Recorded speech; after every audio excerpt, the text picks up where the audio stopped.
મહેસાણા જિલ્લાના કડીકોટમાં ગુજરાત એટીએસ દ્વારા આતંકવાદ સંબંધિત કેસના 8 આરોપીઓને રજૂ કરવામાં આવ્યા હતા।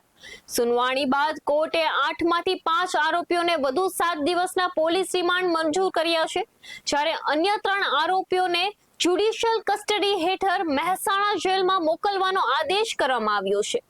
એટીએસના જણાવ્યા મુજબ તપાસ દરમિયાન આરોપીઓ પાસેથી બોમ્બ બનાવવાના ઉપયોગી સામગ્રી તેમજ જિહાદી સાહિત્ય કબજે કરવામાં આવ્યું હતું।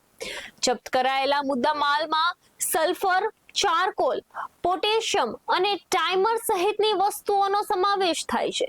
સમગ્ર કેસમાં એટીએસ દ્વારા વધુ તપાસ ચાલુ રાખવામાં આવી છે।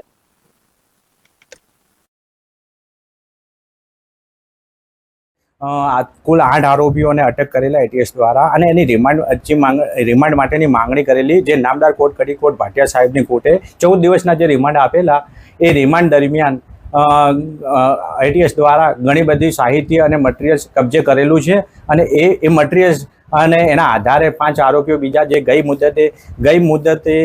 ગઈકાલે જે 5 આરોપીઓને પકડવામાં આવેલા અને એના સિવાય પણ જે બોમ્બ બનાવવાની જે ટેકનિકને, જે પાવરને, જે શું કહેવાય, જે પાવડર, એ બધા કબજે કરવામાં આવેલા છે।